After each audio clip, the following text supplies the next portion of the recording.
and social slime, they don't matter. Genocide, sick from water, sick from air. Making money, they don't care. Caesar shit, force of air. Fuck them back, it's only for they bomb.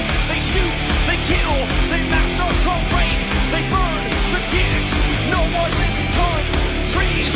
Laugh to your face, fight and die, 'cause God forgives.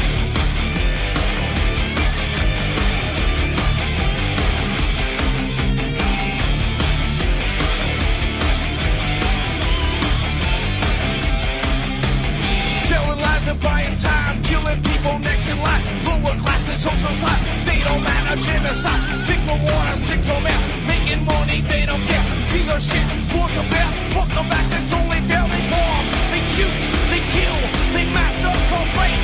They burn the kids, no one leaves countries. Lie to your face, fight and die, 'cause God forgives. Yeah. Coming back around again.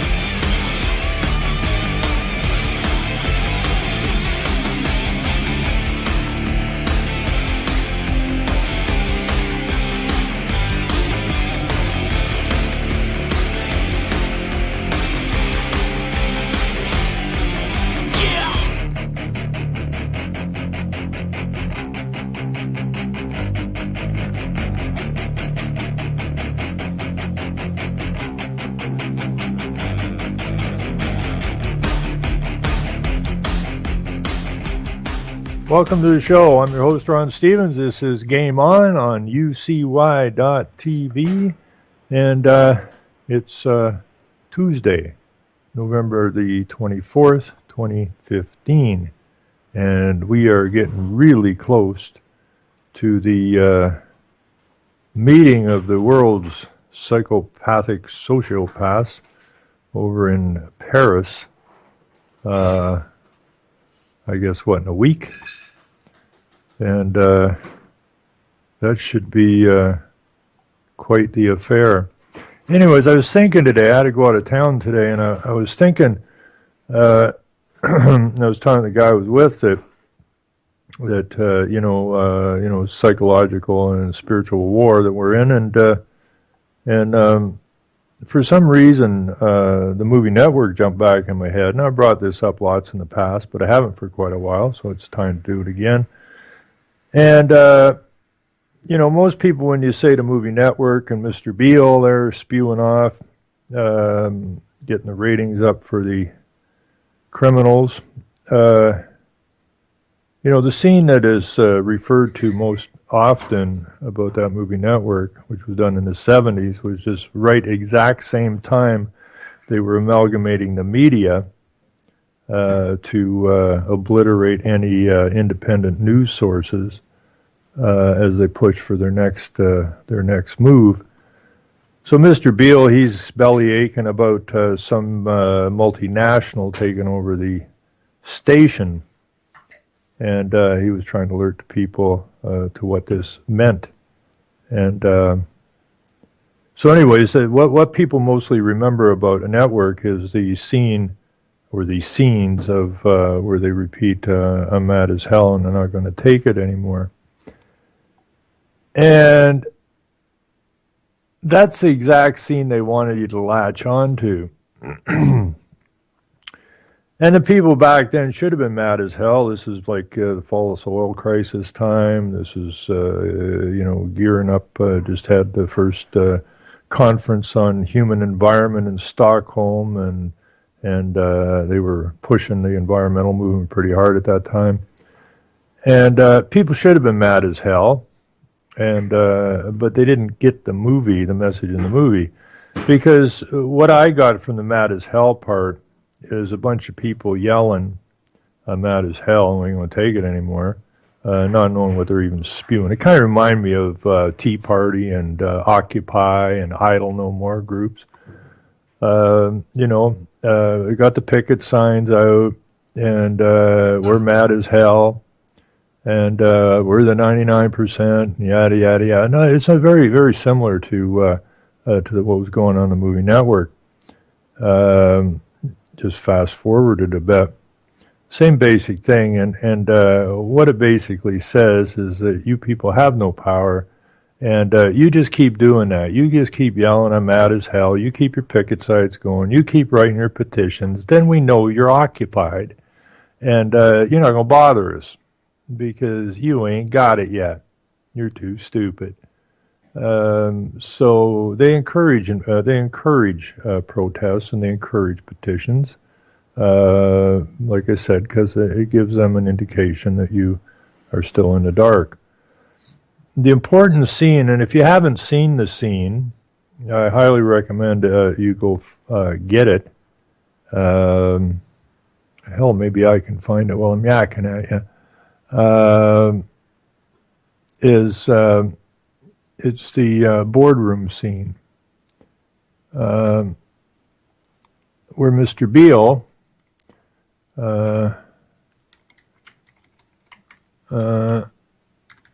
is talking to Ned Beatty. I don't remember what his name was, but anyways, he was up in the corporate office, and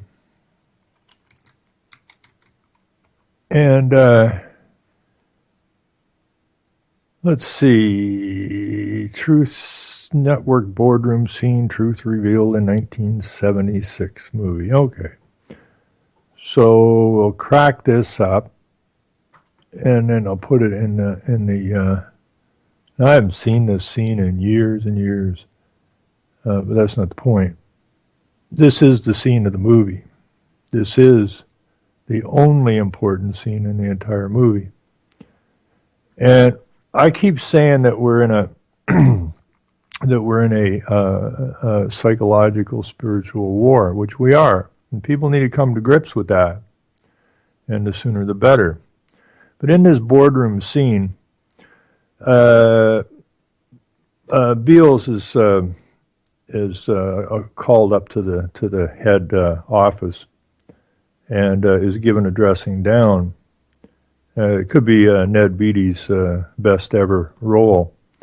Or best ever scene. But anyways, he goes on and he's yammering on about corporation all the time.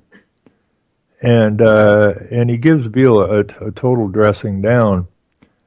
At the end of that scene,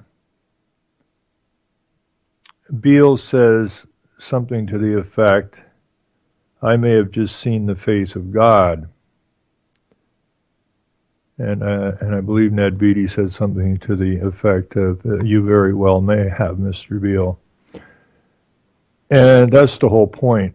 The corporation is God, according to these psychopaths. And your governments are all corporations. Your countries are all corporations. And the corporations come from the Vatican and, in our case here, from England. And both these parties, all kings and queens, have put themselves in the position of the proxy, the agent of the Creator. And Vatican is, the Pope is the vicar of Christ. And that's why they have succession, okay? Because once they decreed that they were vicars and or agents, proxies of the Creator, then they become successors of the Creator. And whatever they say is as if it was from the Creator, and that makes it law. Of course, it's all nuts and it's all fictional, but this is what these guys have us roped into believing. And that makes it subject to the corporation. So that was the scene in that movie that really stuck in my head. And I wondered why everybody was running around going, after the movie, I'm mad as hell and I'm not going to take it. It was amazing, the reaction that movie got. Because people were ticked off, and at that time. And so they, instead of delving into what actually the problem was or is, they got to run around and say, I'm mad as hell and I'm not going to take it anymore. And of course, that died down rather quickly, like Occupy, like Idle No More, like the Tea Party. It's a constructed flash in the pan. It allows the corporate heads to gauge what the commoners, you and I, are up to, what we're thinking, how we react, because it's all that data is taken in and given to the psychologists, and then they decide how they're going to move forward. So that's what's been going on there. Now, I got a really interesting call today from a lady called Sheila out in British Columbia.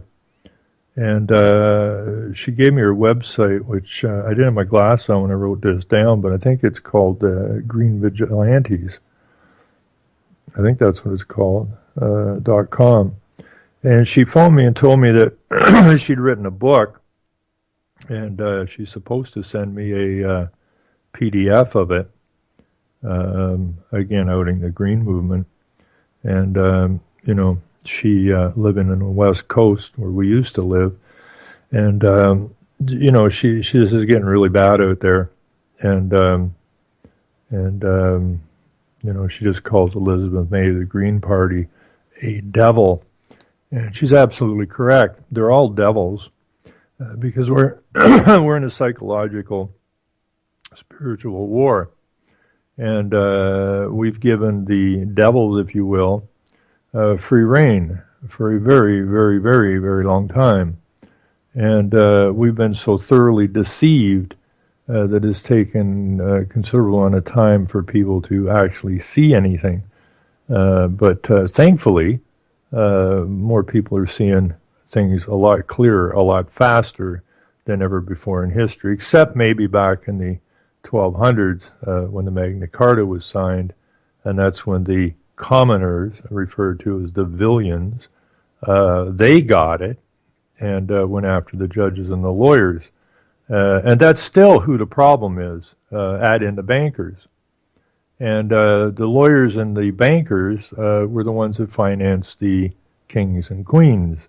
And the kings and queens are beholden to the lawyers and the bankers. Now, and so over the years, they've basically taken complete and total control over everything, of which more people are getting a drift of now. So I'm hoping to hook up with her, hoping to get her on the show. I think she'll come on the show. Sounds like a very smart woman. She seems very well researched, and she's not running around mad as hell with picket signs. She's dug in and plans on doing something positive about what's going on in these lands. And so I look forward to reading her book and having her on the show. Should be fun. Now,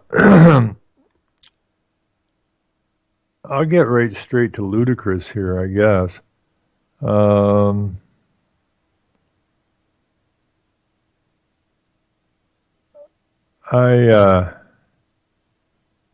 This is totally ludicrous.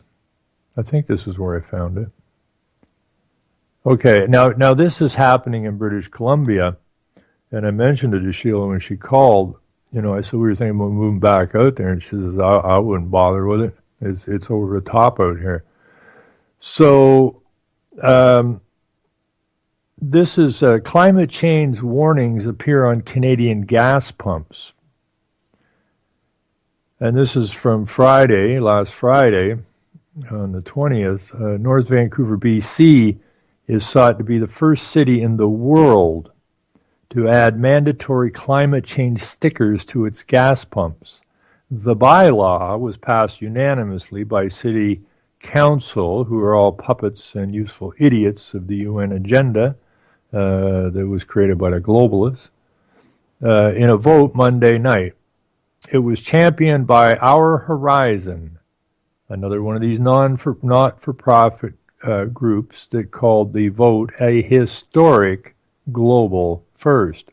Our Horizon's founder, Rob Shirky, told the CBC other Canadian and U.S. cities are supporting similar warnings, but North Vancouver is the first city to make the labels mandatory. Officials hope to have the stickers on all city gas pumps by early 2016. Gas stations will need to maintain them in order to keep their business license. Okay? So if you don't put a sticker on your pumps, you ain't going to pump nothing. Now that is how a democracy works, boys and girls. That's exactly how democracy works. We bring in this arbitrary nonsense through the council at the local level, coming from the global mouthpieces, and then the local businessman who has his life savings at stake likely is told that if he doesn't put the stickers on, it doesn't matter how much you adamantly disapprove of this fraud called global warming climate change, regardless of how much you know it's a fraud, that if you don't put these stickers on your pumps, you're out of business. And that's democracy. And you know, that's exactly what I explained to people way back in the 70s, when I explained to them that Canada is not a democracy. Canada is actually a benevolent dictatorship. Now, I didn't know that much back in the 70s. I was getting, you know, some sniffs in the air, and I'd done a little bit of research. And, you know, but it seemed very obvious to me what was going on back then is that as long as this government, this so-called government, seems to be benevolent to people, you know, well, they gave us, you know, health care and we got education and a pension and all this kind of stuff. So as long as the government appeared to be benevolent, nobody's going to look at anything.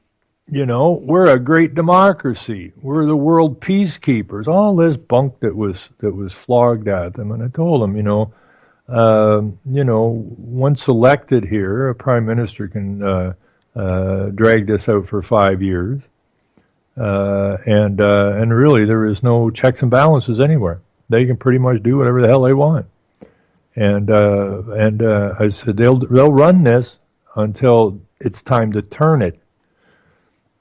When the government is no longer benevolent, only by that point, people have had this benevolent government so ingrained in their heads they won't know how to respond. And this is exactly what's going on now. They don't know how to respond to it. But this idea that this is a democratic vote that puts this deal out that if you don't put these stickers on your gas pumps, you aren't going to be in business. Now, here's some of the warning labels. Warning, they have I guess a caribou with a little baby caribou following along behind up in the ice on the Arctic, I suppose. Use of this fuel, it says, warning. It's a warning label on your gas pumps. When you go to get gas, you're going to be subjected to this kind of nonsense. Warning, use of this fuel product contributes to climate change, which may put up to 30% of species at a likely risk of extinction. To learn more, go to wecandobetter.me. This is required by the municipality, such and such bylaw. Here's another warning label that'll be on your pumps. Warning, the use of this fuel product contributes to smog, which may cause asthma and other respiratory problems in children. To learn more, go to wecandobetter.me. Warning, another warning label. This one is a coral reef. On one side, it's all blue and beautiful, and the sun is shining into the water, and there's fish in that. The split image of it is no color, a dead reef. We don't have the nice blue. We have a dirty green and very little light. And that one says, warning, use of this fuel product contributes to ocean acidification, which puts much marine life at risk of extinction. This is nuts. Anyways, And that's a psychological war in your face. Anyways, the message is that burning fossil fuels causes climate change, and to add a positive spin, here are some tips when using your automobile on how to make it more fuel efficient. North Vancouver Mayor David, I'm an idiot, Masato told the CBC. City officials hope the warnings will make people more aware of the link between burning fossil fuels and climate change while inspiring them to conserve fuel. I couldn't live without my vehicle, says the mayor, but I can certainly reduce the number of trips I do use it for. City staff are in the process of designing the stickers, which will be approved by council within the next few months. Past. Proud to support this initiative, City of North Vancouver, and further our leadership in climate change. Yada, yada, yada. Okay, a staff report suggests incentives may be added to the warning labels. Examples include offering $5,000 towards the purchase of an overpriced new electric car and providing fuel-efficient driving tips. Now, here they have this, you know where I'm reading this from, people? I went because we're trying to get the front end of a house finished, and we got snowed on here for a few days, so the snow was melting again, so we got this little window to get this thing finished, and we went down to pick up some parts we needed today, and so I just checked the weather, and I don't normally check the weather, so I ended up at the Weather Network. That's where I'm reading this crap from, and this story came from CBC, our Horizon, but here I want to put this in because they're doing the same thing here. They use mind maps, okay? Now, I had a school, and I had a whole swack of mind maps. I mean, hordes of the damn things years ago, telling people not to have as many children, telling them not to use electricity, telling them not to use water, and it was all aimed at little kids to indoctrinate them, and that fossil fuels is bad. It was just a horde of these things, and I got into it with the people that had put up the site, and they were telling me what they were doing was good, and we had some discussions about it, and finally, not only did they took them all off their site, so which really ticks me off because they were quite good in telling. So this one here, it says.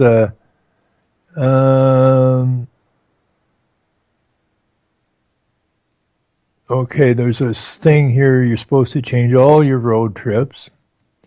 It's one implementation by law, support at UBCM convention to do fossil fuels down, renewable energy up, and it's all finished up at the town hall.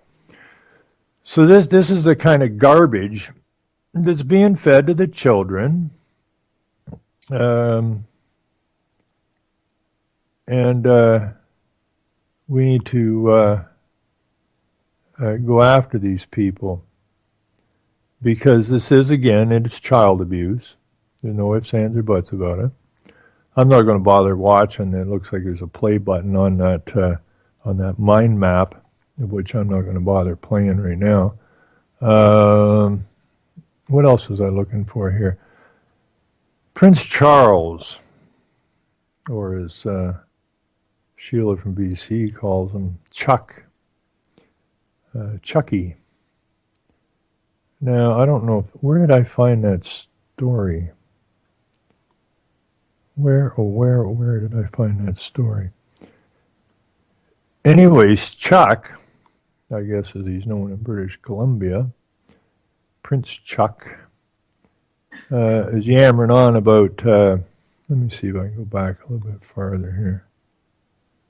Oh, maybe that's where I found the story.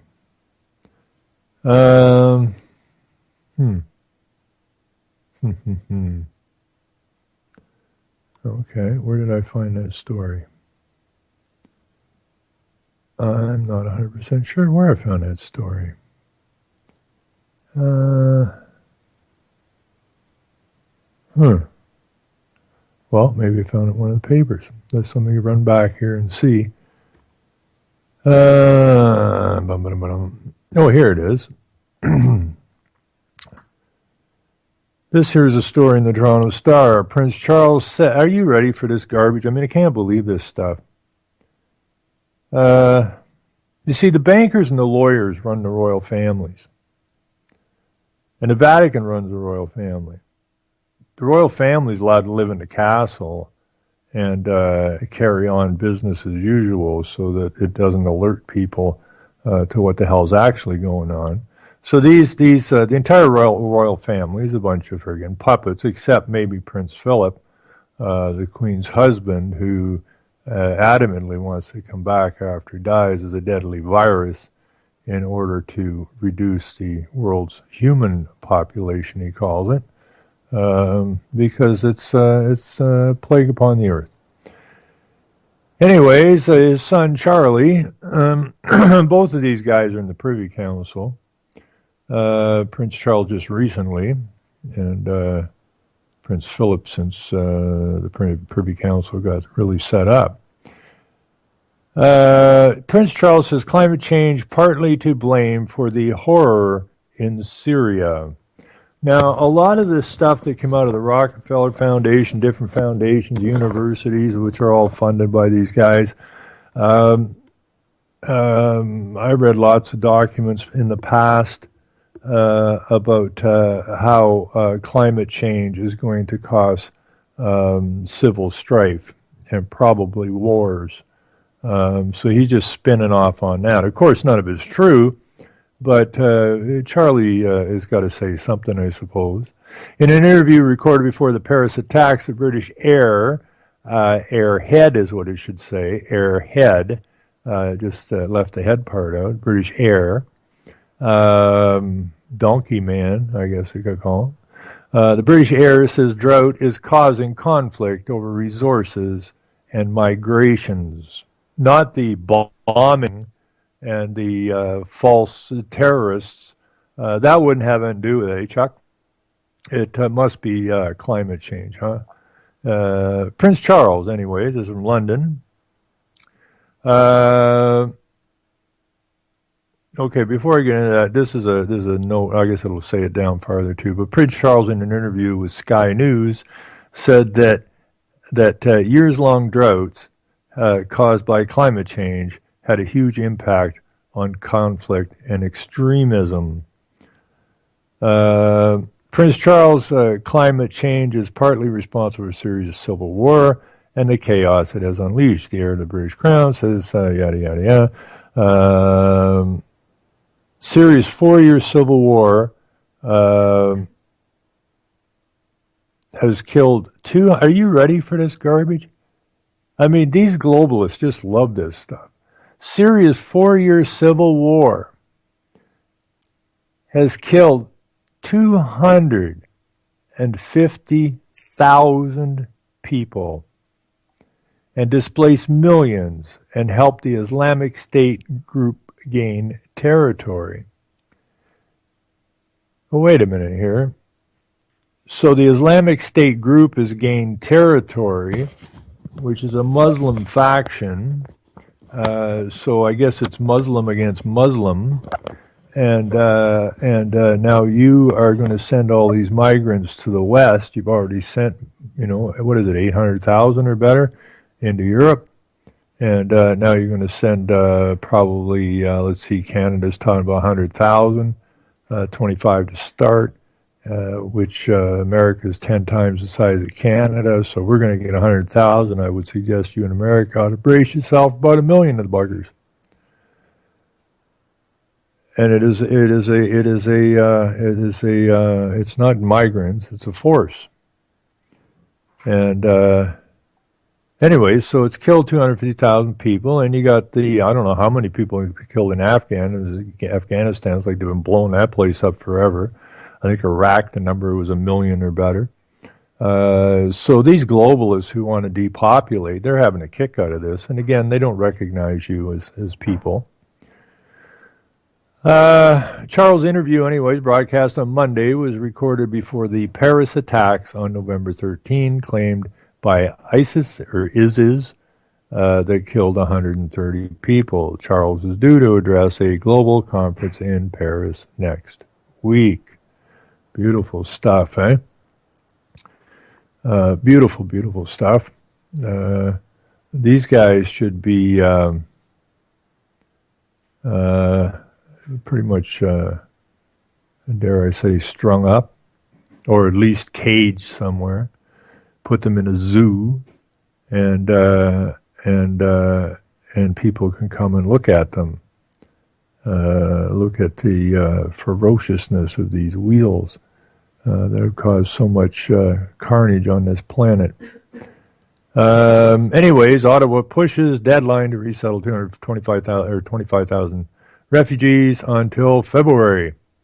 Officials cited several challenges, including we're really stupid, we don't know what the hell we're doing, we're waiting for a call from the UN or the Rockefeller Foundation, the World Bank, IMF. Somebody please call us. You talked us into this, and now we don't know what the hell we're doing. So please get on the horn. Call us, is what he's thinking. It's not what's in the story here. Anyways, officials cited several challenges, including getting exit visas from host countries and ensuring Canadian communities are able to accommodate the refugees as factors for pushing back the deadline.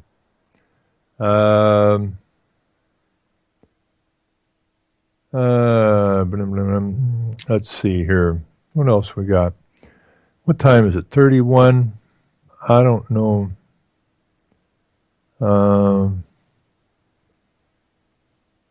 Well, here's a good idea. Is anybody out there wanting to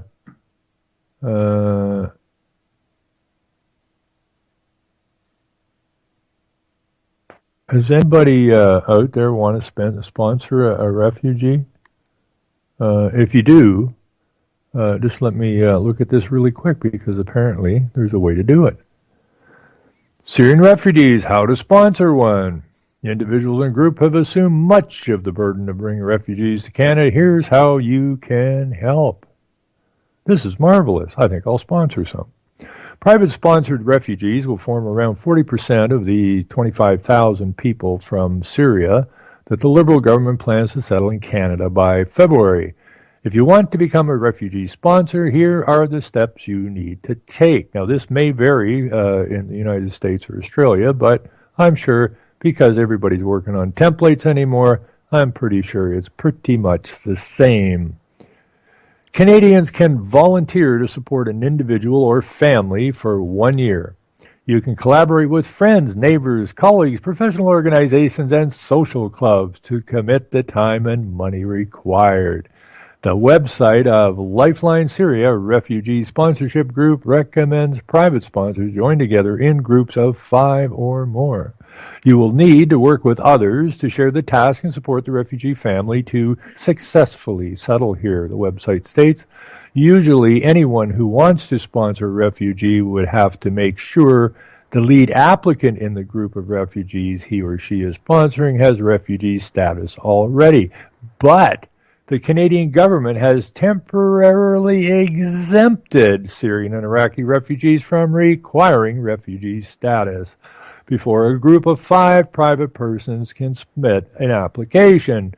So, all the rules and regulations we had as far as immigration is concerned, well, we're going to toss them out the window, but you can feel safe that none of those 25,000 that we are going to allow in here willy-nilly are going to be of the Islamic State, if you will. We're convinced that they'll all be good, law-abiding people who will eat bacon, and if they don't eat bacon, they won't complain about us eating bacon, and they will refrain from shoving Sharia law down our throats. And again, that wasn't in the story, that part. In 1979, after the Vietnam War, 7,000 Canadian faith and community groups privately sponsored a total of 30,000 refugees, thanks to a grassroots Toronto-based operation known as Operation Lifeline. Wait a minute. This is Lifeline Syria, and way back when it was called Operation Lifeline. Do you smell a template, people? This number was out of a total of more than 60,000 Indo-Chinese eventually resettled in Canada. Costs in time and money. Government estimates place the cost of settling an individual refugee today at around $12,000. A family of four will need about $25,000. Figure that out. That's a lot of cash.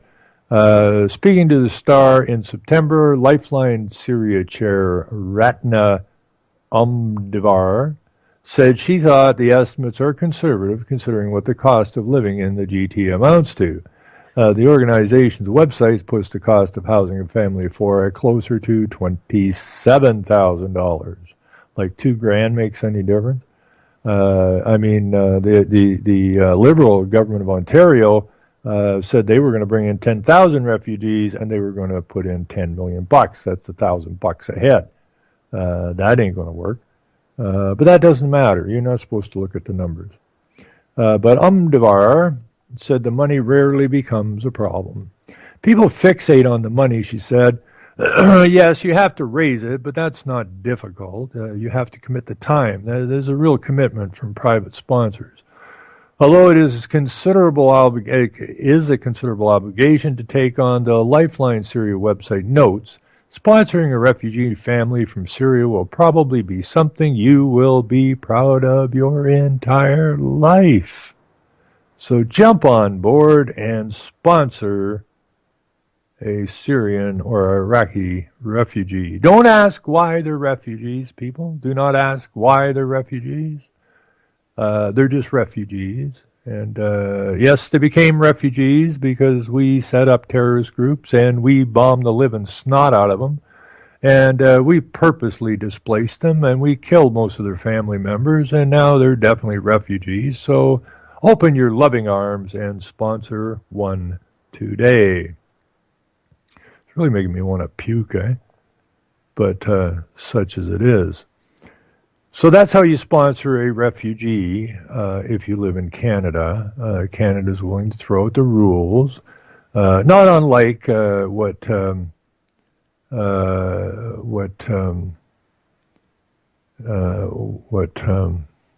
they did down in America when they opened up the southern border. No rules. We don't need rules. You know, there's all kinds of sanctuary cities through the United States. Toronto is a sanctuary city. I think Hamilton and a few others are sanctuary cities. Now, immigration is a federal responsibility, and the premier of the province and the city mayors in Ontario, at least, just gave the middle finger to the federal government on immigration, and that they opened up their cities as sanctuary cities and told the feds where to stick their immigration rules. So, you know, we got a bunch of unlawful politicians, but then all politicians are unlawful. We know that by now. Let's see. Let's see what else we got here. Oh, yes, okay. No, is this a story or a film? Anyways, I don't know. My wife saw a story. I don't know where she saw it. Excuse me. But apparently, the story she saw was that this is how stupid this is. The globe is warming, boys and girls. It's warming rapidly. But apparently, according to this story, the temperature in Canada is warming twice as fast as the temperatures elsewhere on the globe. Well, it's global warming. Yes, it's global warming, but Canada's warming up twice as fast as everywhere else. Now, are you scared of global warming, people? Are you going to put them stickers on the gas pumps, right? Like twice as fast. Which brings up the drought thing again. Syria, Prince Charles said, was that a big part of this problem in Syria is the drought. Well, if Canada, the land, not the corporation, but if the land of Canada is warming up twice as fast as everywhere else on the planet, doesn't it stand to reason, according to you clowns, that why we're going to suffer droughts? So why would you bring the poor Syrian people to the west? Look at California. They ain't had water in, what, a century now or something like that? And it's just getting worse. Why would you subject these poor Syrians to another round of drought? I mean, I don't think, they got so many of these clowns pounding out so many stories that they don't even know what one hand's saying from the other hand, or what one mouth is saying from the other house, or from the other mouth. They contradict each other constantly. We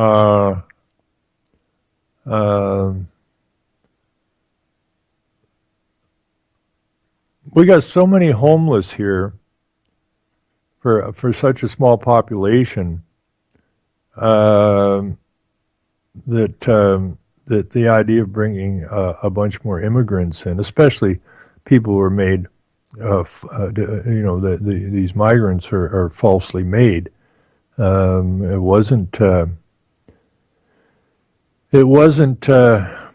climate change, that's for damn sure, and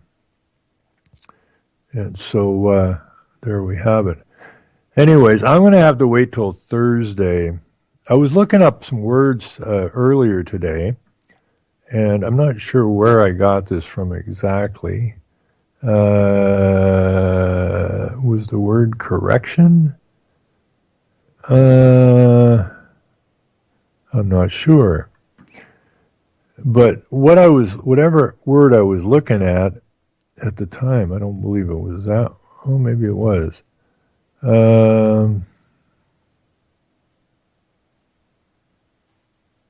But anyways, what it led me to, oh no, wait a minute, maybe I got another one open here. Do I have two etymologies open? Just a minute. Yes, I do. Okay, the word I was looking at was nature in etymology. So, on the second page of it, I came across, where did that go now? Environmentalism under the word nature in etymology. And it says, in the nature versus nature debate from environmental plus ism, the ecological census from 1972, environmentalists, 1916, that's not where I got that from, but it's in here somewhere. But anyways, what it led me to, there was a couple of names that showed up in here, and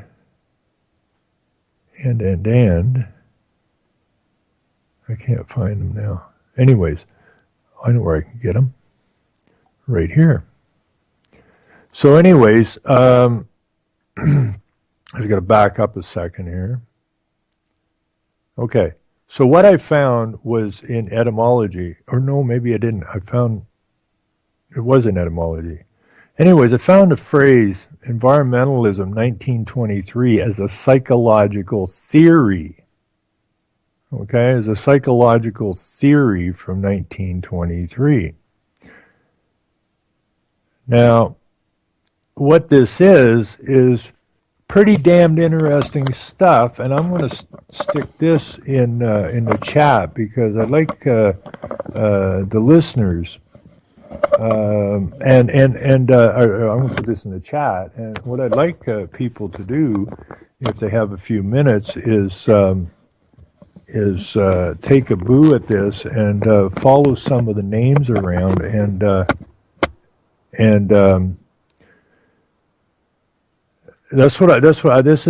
put that in, and it brought up some other stuff, but I'm in a hurry all the time, so I just went to Wikipedia, and And this is like UN lingo city. And at least one of the guys I looked up is funded by the Rockefeller Foundation. But it's a psychological and spiritual war. That's what I keep on saying. Okay? And anyways, I got a couple minutes here. It starts out, environmental psychology is an interdisciplinary field focused on the interplay between individuals and their surroundings. The field defines the term environment broadly, encompassing natural environments, social settings, built environments. This is all straight out of the UN book, man. Learning environments and informational environments. Since its conception, the field has been committed to the development of a discipline that is both value-oriented and problem-oriented, prioritizing research aimed at solving complex environmental problems in the pursuit of individual well-being within a larger society. Does this sound a whole lot like sustainable development to you? Okay, and this is 1923. And it just happened to come out of Prussia/Germany, where your education system came out of Prussia, of which everybody went over there and studied the Prussian system, which really turned into the German system. So this is a pretty interesting piece with some pretty interesting people in it.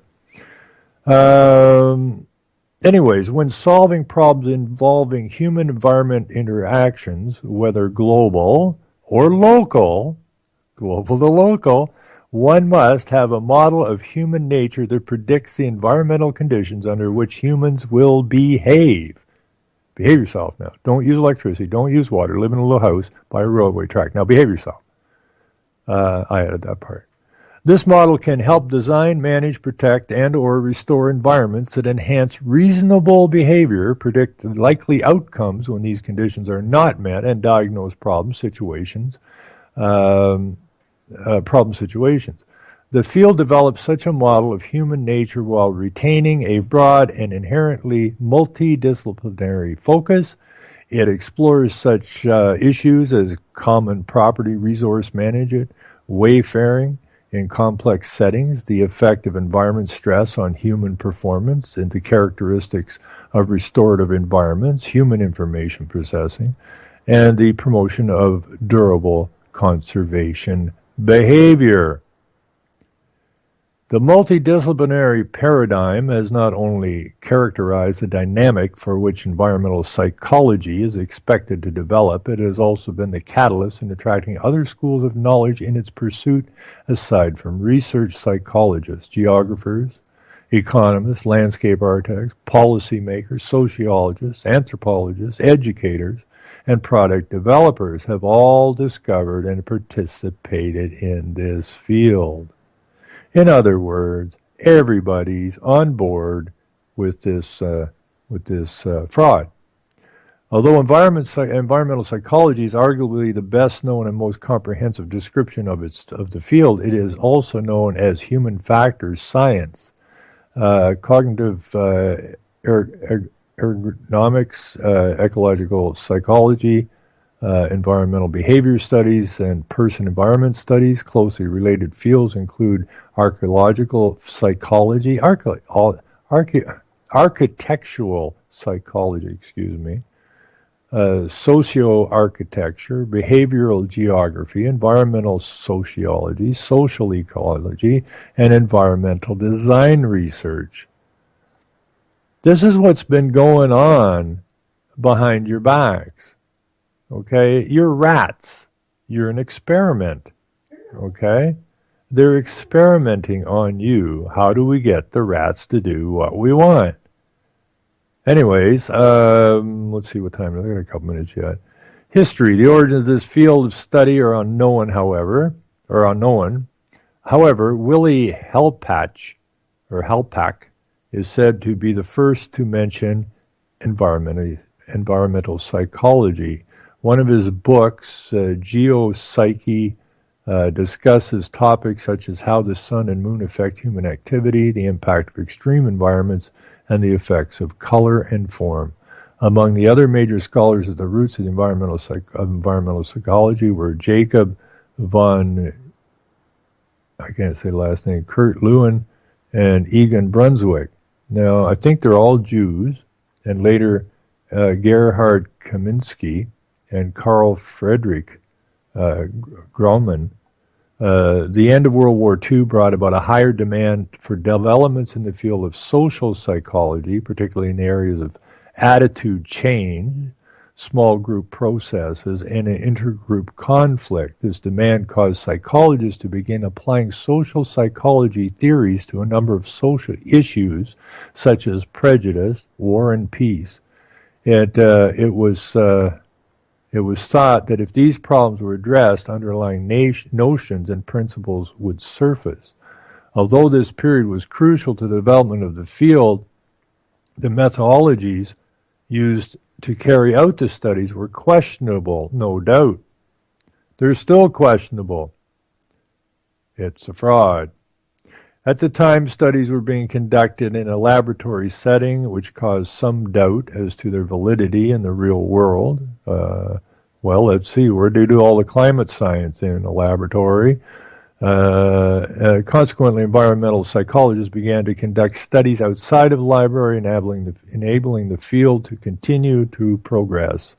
Today, environmental psychology is being applied to many different areas, such as architecture and design, television programs, and advertisements, where you're being bombarded 24/7 with these phony messages.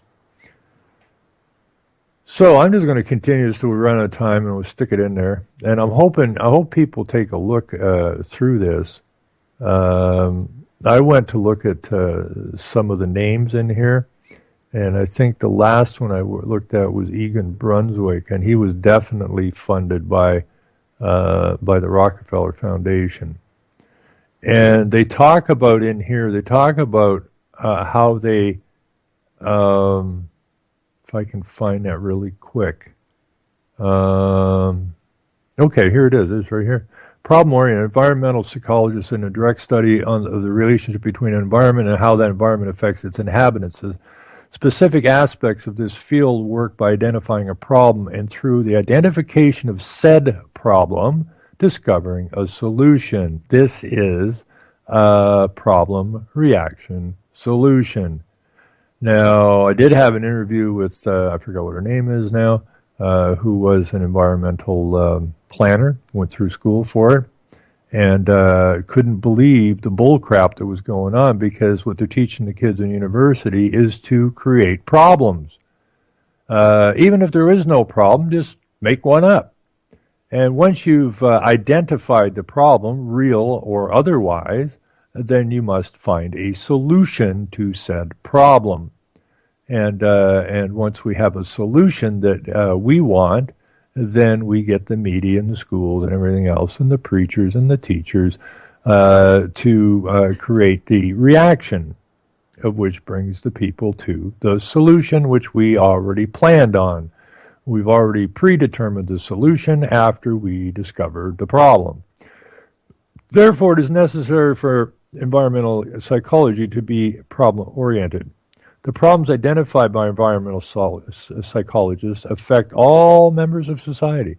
These problems can be anything from the psychological effects of urban crowding to the architectural design of public schools, and extend from the public arena into individual households. One important aspect of a problem-oriented field is that by identifying problems, solutions arise from the required research. The solutions can aid in making society function better as a whole and create a wealth of knowledge about the inner workings of societies. Environmental psychologist Harold Prozansky discusses how the field is also value-oriented because of the field's commitment to bettering society through problem identification. He discusses the importance of not only understanding the problem, but also the necessity of a solution. He also points out some of the problems of a problem-oriented approach for environmental psychology. First, the problem being identified must be studied under certain specifications. It must be ongoing and occurring in real life, not in a laboratory. Second, the notions about the problems must derive directly from the source, meaning they must come directly from the specific environment where the problem is occurring. The solutions and understandings of the problem cannot come from an environment that has been constructed and modeled to look like real life. Environmental psychology needs to reflect the actual society, not a society built in a laboratory setting. The difficult task of environmental psychology is to study problems as they are occurring in everyday life. It is hard to reject all laboratory research because laboratory experiments are where theories may be tested without damaging the actual environment, or can serve as models when testing solutions. Prushansky makes this point as well, discussing the difficulty in the overall problem-oriented approach. He states that it is important, however, for the environmental psychologist to utilize all aspects of research and analysis of the findings, and to take into account both the general and individualized aspects of the problems. So this is what they've been up to, okay? Problem, create the problem, identify a problem, and even though there wasn't a problem, once they've identified it as a problem, then it is a problem. It wasn't a problem before it was identified. There was no problem at all. But once identified, a solution must be found. And the solutions they have are not going to make anybody a happy camper, that's for darn sure. So anyways, this goes on. Look through some of the names here. Cross-check it with the UN, these names with the UN. A lot of these guys, it's the same setup as what they did with the CIA after Germany and that. I mean, if you look at the history, I don't know what's with Prussia / Germany, but it seems to be where all the bull crap seems to come from all the time. But anyways, that's an interesting read. It's a very interesting read. That'll give you a better idea of where all of this environmental nonsense actually came from. So, there's psychologists and there's sociologists, and it's psychopathic sociopaths that are running this world, who are deciding what you live in, where you live in, what you believe, how you behave. When they come up with a problem, then they also have to solve it. So they have to again change your behavior again. So these are, change agents. But they're not changing it for your benefit. They're not changing it for the benefit of the environment. They're changing it for the benefit of those people who fund all of this research. So that's all it is. So I'm going to take a little bit deeper look at it if I get time. And then we'll be back here Thursday night and see what other kind of nonsense they're rounding up here for us for this Paris event.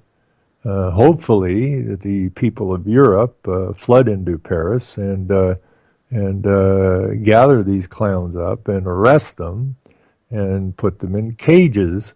Then we can go and look at them and feed them popcorn like we would any other caged animal, and see how that goes. So anyways, that's it for today. Music I'm going to hear in about 2 shakes of a whistle, I think. There it is. So thanks for tuning in, and hope the weather's good for us tomorrow. So get some of this house done. And we'll see you again on Thursday night, and we'll see what these climate junkies have to say on Thursday. Okay, everybody take care, and thanks for being in the chat, and all this very much for tuning in. And thank you for UCY.TV.